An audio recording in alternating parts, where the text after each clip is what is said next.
It's a picture-perfect day for some summer garden maintenance. Let's get started. Welcome to our garden here in Zone 6A, Upstate New York, and we have lots of fun things to do in the garden today. It's been a while since we brought you along for kind of a day of maintenance and chores and just overall fun things to do. The first thing on our list today is going to be to get some of this extra algae that's accumulated over the last month out of the pondless waterfall. We're also going to share with you our tips and techniques for maintaining our sharp garden edges, as well as switching out some of those annuals we talked about in the last video, and who else knows what will be coming our way in this video. So let's get started by turning off the pondless waterfall. So if you can believe it, all of the equipment that makes this water flow is underground, and there's a trenched wire that brings the wire underneath the grass over to a faux stone. So Christopher, we've got to head over there. I like that you call it a faux stone. I just call it fake rock. Oh, well, you know. It's very classy to say faux stone. Now, I'm not gonna lie, every time I have to pull this rock back, I have like a small panic attack that there's gonna be something underneath it waiting for me. So everybody take a deep breath with me and, you know, or it's all gonna be okay. There's nothing under here waiting. I'm just gonna close my eyes. Give it a second to crawl away if it is there. Oh, and it crawled away, so we're good. Now, Christopher, come on around here. It's gone. So, right here is where all the contraptions are underneath the faux stone. That little guy was like, what? And then he ran away. So this controls the rate at which the water flows. It flows anywhere from like a 1 to a 10. It plugs into this outlet right here. Also, the lights that come on at night are plugged into this outlet, as well as at one point we had these arches lit up that were plugged in here. So this post was installed back when we did the terrace in 2022. Oh yeah, and we decided to put electrical out here because why not be smart and get ahead of ourselves, and it actually worked out really well. Yeah, so I'm gonna go ahead and power off the fountain. And Christopher, if you scoot around to the other side, you'll see the water stop flowing. Maybe? Maybe? No? I don't know if it worked. What's happening? Was that the ion gen or the rate of... I don't know. Maybe Let's go back. Okay, I think that might have been the ion gen. I'm not gonna lie, I've never done this before. I'm just acting like I have. Why is it? That's so weird. Oh, you know what? Maybe I just need to unplug this. Unplug the whole thing. Yeah. Now is it? Now it's going down. Oh, now it's stopping. That's really funny. That's funny. Okay, so now the waterfalls are stopping. And what we're gonna see is a bit of algae has started to accumulate and kind of turn things a little bit brown as opposed to a nice stone color.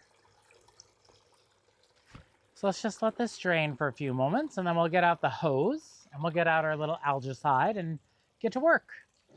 So while we wait for this to drain, I'm gonna pull the HoseLink out. We've been using the HoseLink the whole season.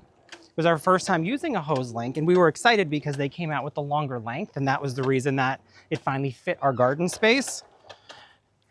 Honest review, it's that good. It is a very strong hose. You know what? Let's show everybody how it's on that post though, because it's such an easy way to install it. You can see here, Eric has put this plumbing pipe flange number. A nipple and a flange. That's what it's called, on top of the 4x4 post that we used to have our other hose hanging off of. He cut the top off, put this post here, and then the hose itself just slides right on. Yep. And it spins, which is so convenient. And so we got 360 rotation on it if we needed it, which we don't, but we have it. Very helpful. I find the hose itself to be very strong, and it doesn't kink, which is something that some other hoses we've used, like the thinner retractable ones, definitely can kink a lot. I'm gonna start up towards the top, and really I'm just gonna be blasting any of these areas that have a little algae that's collected on the stone. Let me get up in there with you. Okay. So we have something to look at. So I'm gonna start with this. This is like our first big waterfall stone, and there's just some kind of sludge right there. Do you see that? Yeah. Oh. Look at, ooh. Oh, we're gonna get some sludgy legs. Instant satisfaction and sludgy legs. Look at that. Wow. Who knew the rock was that color? Fantastic.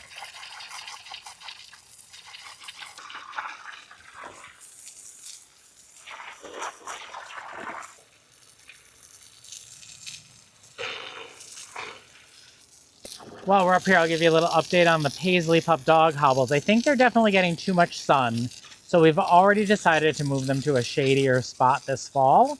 And we have some extra Gatsby glow balls coming in to take up a small head share. I think that'll be a good solution. What do you think, Christopher? You know, I like the idea, I think, of having the one plant across the top. We're trying so many different plants. I feel like it's a little, there's too much variety. Does that make sense? Like, I like the idea of kind of like narrowing it down a little bit plant-wise. Just, you know, as we've said many times before, garden's never done. Absolutely. And then it'll just give us more of a look. Sorry, I'm spritzing you, aren't I? No, it's okay. I just thought I felt something crawling on my leg, but it's just verbena brushing against me. How's it looking? It's looking muddy before it'll look clear again. It's definitely looking muddy. And what we'll do is put in some of the algicide. You don't use a ton of it. What was it, like 4 tablespoons or something? Oh, like 1/4 teaspoon per 10 gallons or something. I don't know. Oh, okay. It's like really, I have to read the directions again. But we don't have any fish or anything in here. It's not the kind of algicide you would use if you had fish. Now, Alan, the gentleman who installed this, he owns and operates Decker's Pondscapes. He told us this was perfectly normal for a full sun pond in this current heat that we're experiencing. So he said this is to be expected. As things get more established, it should alleviate itself, but right, and yeah, we're gonna add a little algicide. And look at our ice dragon Japanese maple. It's reaching. It wants to give that shade. Yeah. All right, so I have this algicide for ponds and fountains, stops algae growth, fast acting. This has 120 gallons in it. It says for 100 gallons, do 2 teaspoons. So it's very small. So this is 120 gallons. So I'm going to do 2 teaspoons and a splish. And you're supposed to apply it at the base where the pump is. I feel like that's 1. 1, 2, 3. and a splish. All right, I'm going to turn the fountain back on. Christopher's going to look a mess, I'm sure of it. I know. I'm going to stay here and do that because, you know, the fake rock area is... Not your fave? Not my favorite area. All right, well... That's okay. Good thing I'm here. Plugging this in. All right, let's watch it go. Oh. Wow. I heard it. Look at the water level lowering there. There we go. Okay, those falls are going. Oh, wow, the chunks. Blech. Oh, the chunks. Wow, very chunky. All right, but it looks better up there already. It really does. Let me get up here. So hopefully this pump will be churning that algicide through, and when Decker's comes back in the fall to close it up for the winter, they will clean those filters and all that stuff, but I think it looks good. Yeah, I'm really happy, I think. And we'll let this go for a while. The water should get a lot less cloudy. Maybe by the time we're finished with our other activities, we can come check it out. But let's stick with water and head over to our Catarina fountain, freshen that up a bit the same way. I have this. Oh, I was looking for what's in your pocket. The scrub brush. There it is. Yeah, I had this in my pocket. Come on over. So, we'll do the same exact thing with our Catarina fountain, except we're gonna blow out this water first. You can see it's got a little bit of algae in it. But every once in a while, you gotta get in there, do a little scrub-it-up dub, and blow it out. So I'm just gonna loosen up some of this algae first. I bet you this isn't going to be so bad, honestly. No, I've refreshed this maybe every 3 weeks. The hardest part is just finding a place to stand. In and amongst all the catnip. In and amongst all the catnip.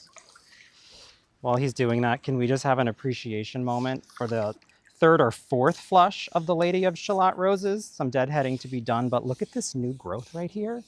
How healthy and happy it Ooh, is. I smell them as the breeze is blowing.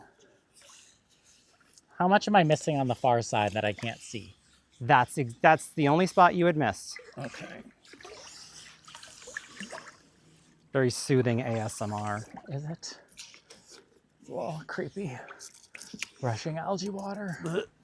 All right, so now, I'm getting loud, so I turn on I gotta take this part off, I always forget. So you take your leaf blower and you just blow the water out.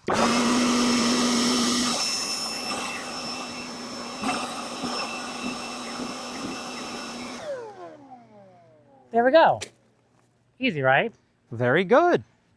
And now all I'm gonna do is put that back there. I'm gonna grab that algicide. Now here's the cool thing about the HoseLink is that you can turn it off here, disconnect the quick connect, and now I get full hose flow happening. And I can just rest the hose in here to fill the fountain. Meanwhile, this is only a 10-gallon fountain, so this is a very small splash. There you go. And then to make sure that it's all running beautifully, I'm going to go ahead and use the app on my phone that's connected to our Casa home and turn it on. Beautiful. Look at that. I feel like that's a super easy cleaning of the fountain. Yeah, the fact that it has to happen maybe once a month is, it's not a terrible task. No. Just gonna rinse my hands off. Check out this lobelia.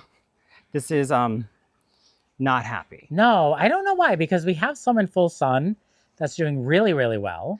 And yeah, there's 4 colors. This one is the lilac, and it's just really not performing that well. So if you had gone shopping with us the other day, you know we picked up these vintage lipstick coneflowers. And what's cool about this, of course, they're perennials. We can put these in the landscape after we use them in the container. Also, yes, this looks like a gigantic pot, but we slid one out and you can tell it's not fully rooted in here. So we'll be able to manipulate the root ball to tuck it right in here next to the space age black hole begonia and the Double delight. double delight blush rose begonia. That's the only way I remember it is by remembering the double delight part, and then the rest of it just flows. I keep wanting to say Rocapoco, which is the impatience. Oh, yeah. So first thing we got to do is pull this little number out. So let's see. And you want to be careful because there's drip in there, and there's the roots of the other. Oh, it looks like it's just coming. Yeah, out. no, this is not going to take. Is it wet? What's up with the soil? It's damp. Okay. There's no unhealthiness. It's just not thrilled. Does it have an emitter by it? It does. Yeah. I mean, the drip goes yeah, it's right here. All right. Here's that drip. We'll dig a little space out for these echinacea. Let's see how they do. I would plant these echinacea right against the very edge of the pot. So Yeah, they're billowing over. I'm just putting barely a ½ inch of soil right there, just so there's that little bit of soil coverage. I have a nice pocket here up against these 2 root balls. You know how in the fall we cheat by tilting the mums at an angle? I feel like doing that with the echinacea would be cute. That's a good idea. And I'm going to use the fullest one right here because it's the fullest look. Gorgeous. So when we put those in the landscape, how big would they ultimately get, you think? 18 to 24 high, 16 to 18 wide. Healthy foliage too on those. Yeah, tolerates hot, dry conditions. Plant in ordinary, well-drained soil. Remove faded flowers or leave for winter interest. So let's see what we got here. All right, not bad. Nice roots at the bottom. But you can see I barely have to press against this to have. I mean, if we really wanted to, we could split that and divide it right now, but I want that full look. because all the too. other annuals are so big in that pot that I think that. All right, so this definitely has a front and a back too. So I'm gonna go in here. Let's see how this does. Ooh, I love it so much. Oh, it's great. Look at that combination. That's really nice. That's not even the plant that I was the most excited to see it paired with. I was more excited to see it with the double grapefruit, actually. So cute. And the tilting of it makes it very cute. And you know what I love? Because it's a very wildflower looking flower with the verbena. It's such a nice combo. Yeah, that is a very nice combo. I'm not going to lie. I thought I was going to have a lot more work to do over. I know. I'm like, are you doing anything? You're no, just pretending. No, the hole that I dug, like, it's a little too perfect somehow. Like, you know, it looks like you're faking it for camera. You've watched us plant. You know that I'm a just get her done, and I'm not. I'm being very careful, but I actually, like, the hole I dug is just perfectly shaped, so that's it. I don't have to do anymore. All right, well, there's 2 more to do.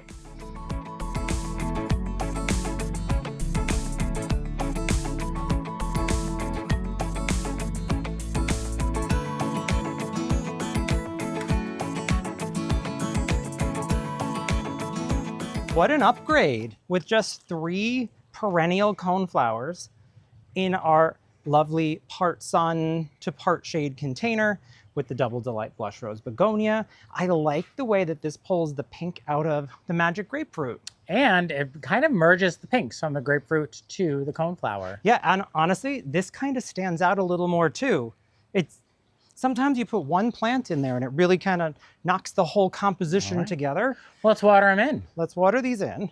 The Arrowman's Pink Nemesia has been a huge success for us in our garden this year. We also have some up here in our container mixed with this Stratosphere Pink Picketigara. And I really like it, but I notice it's starting to get a little bit leggy. And I'm going to do something totally unnecessary. I'm just going to go through and give it a little bit of a shear. And after we shear it back, we'll probably go through and give it a touch of fertilizer. Can we just take a moment and talk about that Double Delight right there? Yeah, so our goal with putting these Double Delight Blush Rose Begonias in was to have this consistent blush rose that went through all 3 of these containers. The problem is, although it can handle a bit of sun, it can't handle as much sun as we gave it. Yeah, and it says on the tag, sun to part sun. Yep, so maybe this is the kind of thing where in maybe a zone 4 or a zone 3, they can handle full sun. But for us in zone 6, we now know that we are not going to be pushing our Double Delights into this level of full sun. These are my favorite little flower snips. I love them so much. The Okatsune brand, they're just like they have the point, so you can really get in there. And I feel like I have better control than if I were to use like pruners here. Right. What do you think of that? I think that's going to be much better. We'll give them a little fertilizer later on today, and they'll be good to go and give us a little extra flush, especially as the season cools. These look better already just by having that bit of tatteredness out of them. Can you just follow me up front quick? I want to see if we can play with that Bordeaux for a second. I am loving this combination, but, oh, we need water. We do need water. Real bad. Okay. So we'll water as soon as we're done. I'm just going to go through and do a little bit of like a shearing off of this. But the trick about shearing your Supertunias is to go up behind them and cut upward. Watch. Now tell us why. Well, I think that if you went right along the front and just cut across, it would look a little silly. So you want to just kind of go behind them and cut upward. So for the hairdressers in the crowd, such as myself, you're softening the fringe instead of doing like straight bangs. Yes, and I'm not a hairdresser, so I feel like that looks better, right? Yeah, it already looks a little bit better. It could probably go the tiniest bit more. And then you just kind of like go up into it. Yeah, and then it lifts it. You're right. It lifts it without making it look like a bowl. Yeah, and I'm going to just uncover this a little bit. I mean, this is one of my least favorite things about Supertunias is this time of year. when they really do this. when they express themselves in a lanky way. Yes.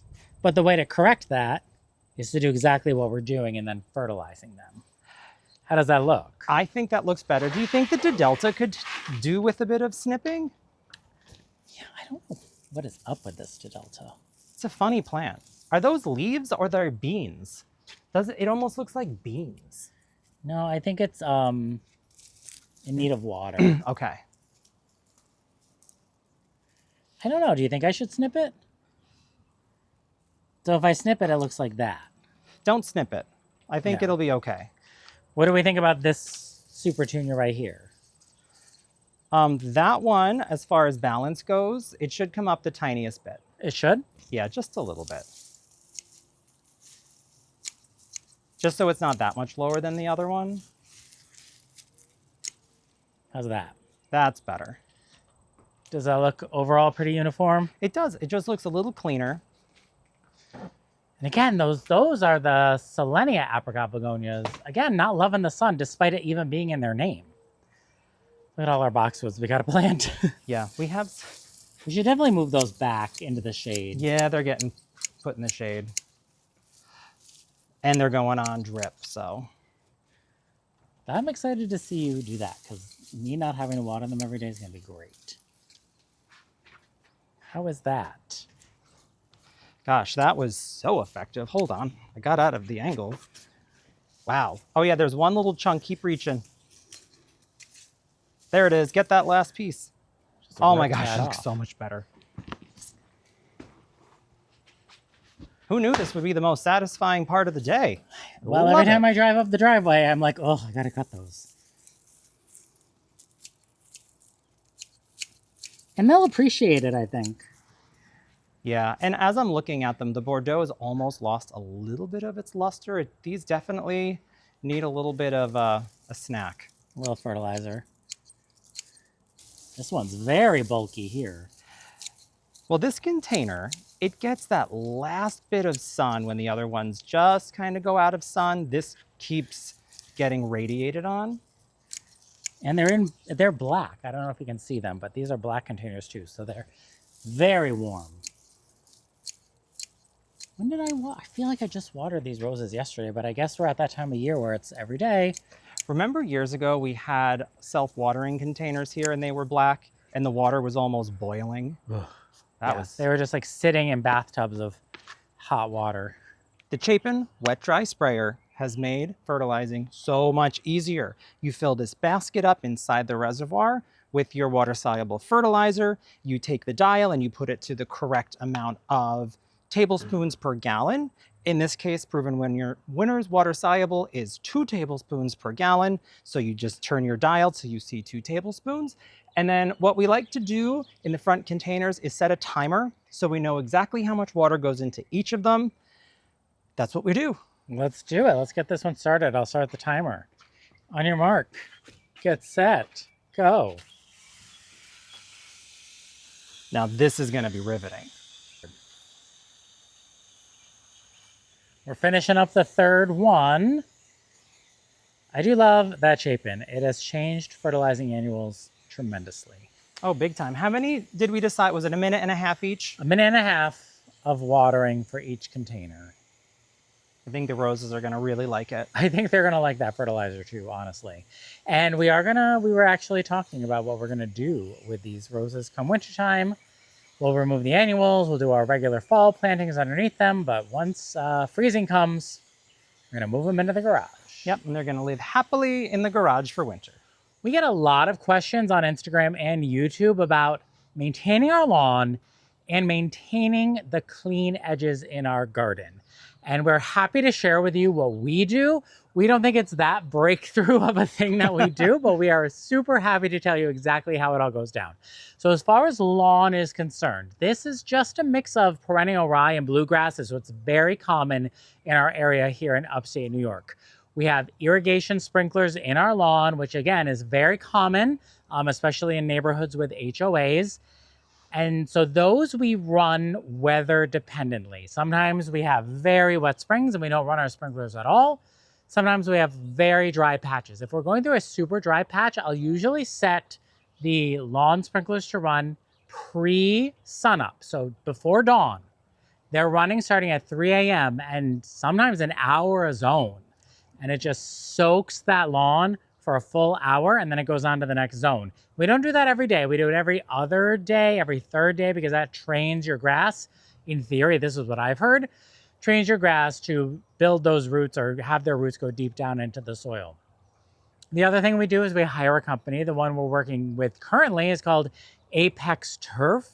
And they come and they apply a spring fertilizer, a late spring fertilizer, a summer fertilizer. You know, they maybe come 5 times, Christopher. I think it's 5 times. I believe we upgraded to have them do like a crabgrass pre-emergent. Yes, they also do that. And then they'll spray weeds in the grass as well. But we still have, I mean, if you look close at our lawn, there's weeds and there's, you know, dry patches and stuff. But I'd say overall, I think the secret to the lawn being the way it is mowing it weekly. I think I mow it on like the mid-level setting, maybe 3 or 4 inches. If it gets too tall, mow it twice, you know, maybe a 5-inch and then a 3-inch, and keep it well watered. I don't think we have any super insightful information to a perfect lawn. No, I know I mean, when we were first getting our lawn going, there's one product that we had used. What was it called? Oh, that made a huge difference. That was Thicker Lawn. It's a Scott's Lawn product that in the fall we would apply. And I think it has a fertilizer, a grass seed, and then it has something in it that helps retain the moisture. Yeah, and it just kind of greened things up, made everything a little bit happier. That did help get the lawn started really off to a good start. But it's been a couple years since we've any seeding done. Yeah, and we're just lucky. I mean, it's a full sun lawn. Lawns love the sun. We have the sprinkler system and we keep it well mowed. I just use that Toro 21-inch wide walk behind because I like a walk behind mower and I like taking the time to mow. But that's our secret as far as lawn's concerned. But I want to share with you my technique for maintaining the edge, and then Christopher has his technique for maintaining the edge. I think my technique is a little trickier, but more people probably have this tool. This is what we call in our area a weed whacker. Some people call it a stringer or a string trimmer. I grew up calling it a weed whacker. What did you call it, Christopher? Oh, it was a weed whacker. Yeah, and so it has this little string on the end that spins really, really fast.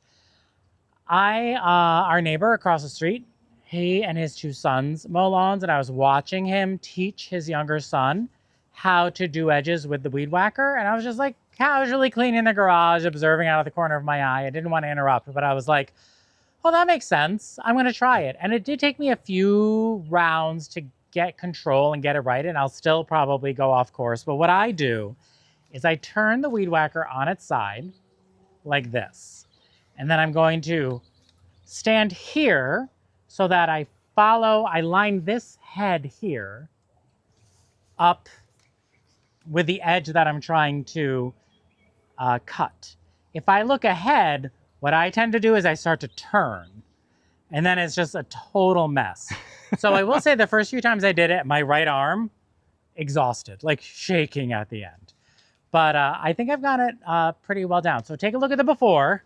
All right, let's look at this little spot right here. See, that's an edge. That's I'm going to go from there up to the Artist Blue floss. Actually, I'm going to go all the way around to that Vista Cool Jazz. Okay, you go to Cool Jazz, and then we'll pick up there with my technique, and then we'll let the people decide which they like better.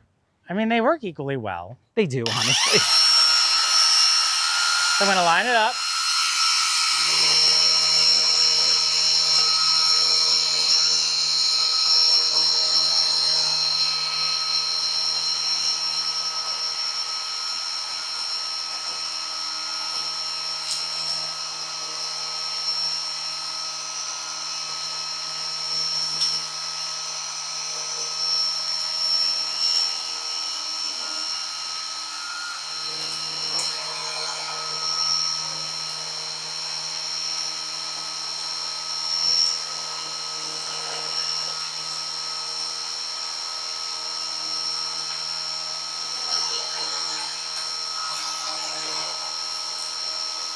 I mean, look at that.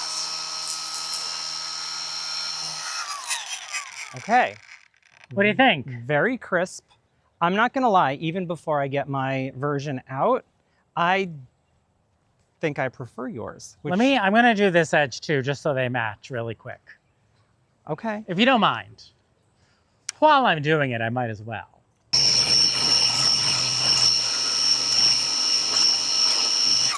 Right, and it looks pretty neat. It looks pretty neat. And so we love this tool because you can switch out the heads on it to the string trimmer, to the brush whacker. It's the brush cutter. You can also get a pole pruner. You can get a pole hedge trimmer. There's actually a blower attachment. This multi-head thing's got a lot of tools that we have not purchased yet. So if you don't have this, I think this is hard to hold it like that and do it. So I think if you don't have that arm strength or that dexterity, I do think that this option is really good. So I'm gonna set this down, let Christopher show you how to switch the head out, and then he can show you how to use the edger. So the power head has little arrows that tell you where to put the tool in. Let me undo this little screw thing. That was very thoroughly applied. Once that's loosened, you push the little silver thing and slide it out. Then we line up our yellow arrows. Put this in. There we go. Tighten this back up. And now we have the edger attachment. So this doesn't have a string on it at all. It has this little plate that spins really fast and it's really strong. It's also adjustable for height. It took me forever to figure out which way to turn it, but I got the height that I like. So now what you do is you line your edge up with this kind of line on the top of it, and that's how you know where it's gonna cut. Oh, and then the wheel rides along the grass. The wheel rides along on the grass, so I set the wheel on the grass. I know that that little line is where it's gonna cut, and then you squeeze and you squeeze and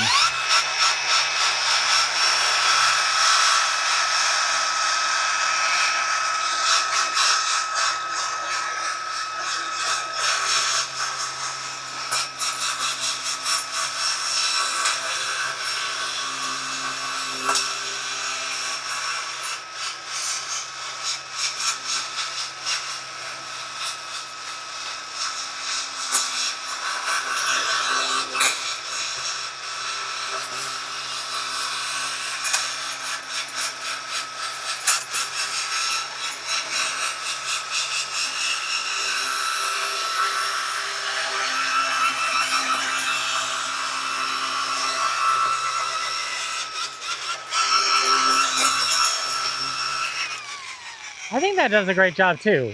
it does a great job. The thing that I think is different is the string on the string trimmer almost like curves onto the compost and it just like softens the edge a little bit. But this is obviously much easier to do.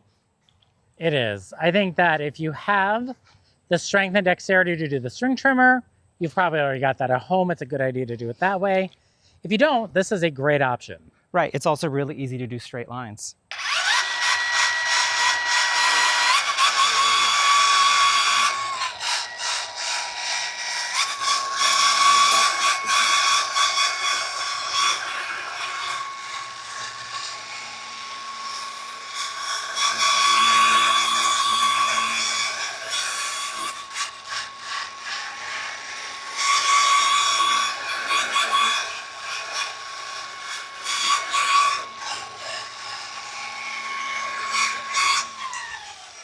I love That's it. the secret. Yeah, we don't do any firm borders on any of our garden beds because you know us, our garden beds are always changing. Always changing. If you want to see where we got those coneflowers from, check out this video of us shopping at our favorite local garden center. Again, I'm Eric. And I'm Christopher. And we're Grow For Me Gardening. Thanks for growing with us.